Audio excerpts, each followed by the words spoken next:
In modern Rust, the meta has been to have your main loot up high in your base.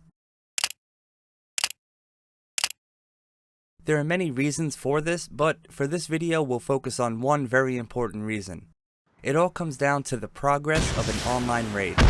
Now, I know a lot of people think online raids don't exist, they don't happen, but this is just not the case. If you want to see proof, check me out on Twitch, where we try to do only online. Now, like I was saying, this all comes down to the progression of an online raid. The first thing raiders will do is open your compound and open your base.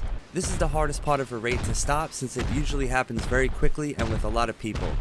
But the next step will be to breach into your base to get the loot out. Slowing this process down is one of the most important things you could do to defend. As you can see here, a raider has to ladder up to your main loot. This is the main strength of having your loot up high in the first place. If your loot is on the first or second floor, it is much quicker and easier to do this.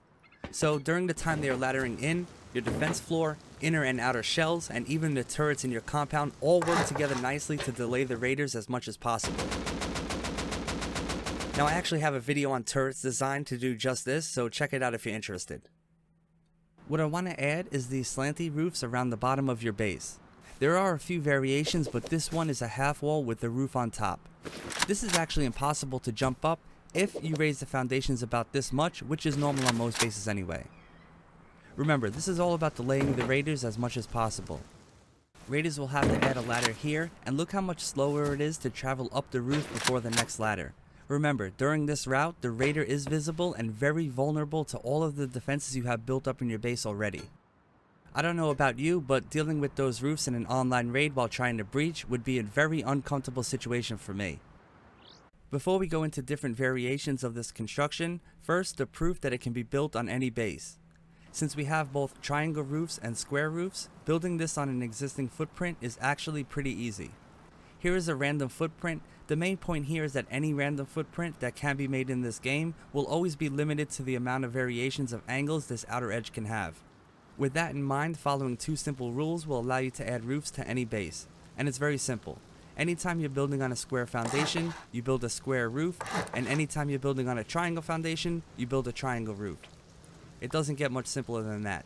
The building mechanics and conditional roof corners will all figure themselves out when doing this, and you'll get this seamless build. So basically, adding these roofs on the bottom of your base will delay the raiders and make them very uncomfortable. There are a couple of different ways to add these roofs depending on your design as well, so let's see some examples. The first one is adding a half wall with the roof on top. That will result in this right here. This one delays raiders the most because they have to add another ladder. It is 1.5 levels high, and this also works as another layer of honeycomb depending on exactly how you have your core built. There is also the added benefit of having this walkway around your entire base. Now you could put boxes here, ceiling mats, kits, all that good stuff. This can become pricey, but like I said, it will be different with every base design you have. The second variation has the foundation, but with the roof right on top of it. This is cheaper and will result in this look. Everything works basically the same here, with the real key differences being this walk around area will be more restrictive, and it will only work as honeycomb up to one level in height. Definitely a viable option, and most likely the best for smaller base designs. This third option here is probably the most dynamic, but also the most expensive. It entails adding an entire extra set of high foundations with the roof on top of it. This will increase the footprint of your base by more than the other two. There are tons of options here for creativity and just cool stuff to do with it. This variation also brings the roof back up to the 1.5 level height of honeycomb. So that is pretty much all what I have for you today. I think there are many cool things you could do with roofs, so let me know how you would use them in one of your designs. Thank you very much for watching the video. See ya!